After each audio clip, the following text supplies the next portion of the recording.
best thing about the seminary for me has been living in community, having the fraternity of seminarians that I can grow and mature in my faith and work towards, hopefully one day, a vocation to the priesthood.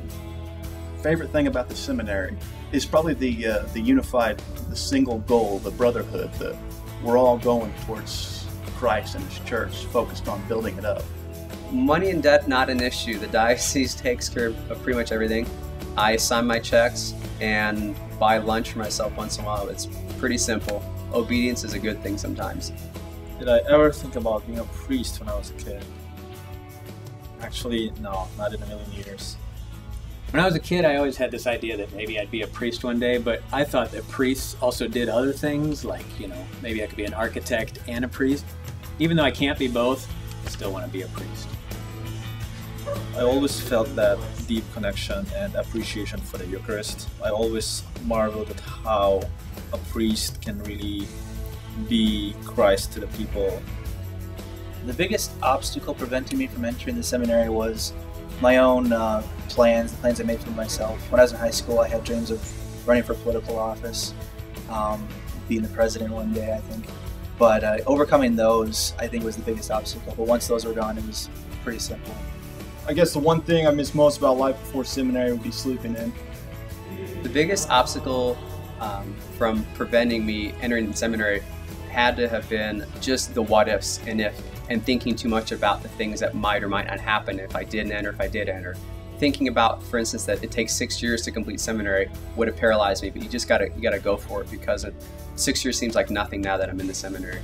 I've been in the seminary both too long and not long enough. I've been there for 4 years and I've learned a lot, but there's so much more to know, many ways that I could keep growing, but I'm also ready to get out there and serve the people.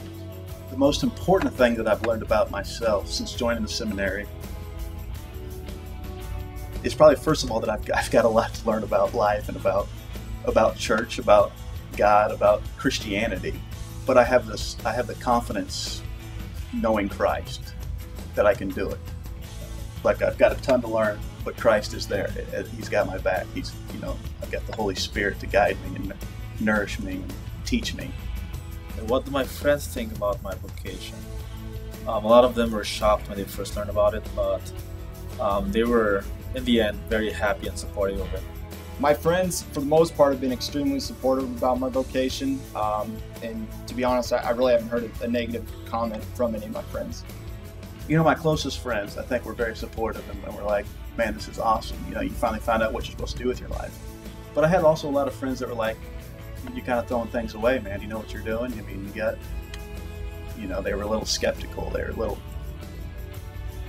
are you sure you know what you're doing with yourself? You sure you should be doing this with your life? Are you happy you didn't listen to their skepticism? Oh, I'm thrilled. I'm absolutely overjoyed. At the end of this coming year, God willing, I'm going to be ordained a priest. I was ordained a deacon about 3 months ago, and it was an awesome experience, just completely awesome. And I think probably what really struck me the most was lying there on the floor and hearing the names of all the saints who we were asking to pray for me, and just feeling their presence and knowing that they were interceding for me. That was awesome. I've been in the seminary for 1 year, and I am more confident about where I'm going than I've ever been in my entire life. I tell people that I'm happy and I'm more at peace than I've ever been in my entire life.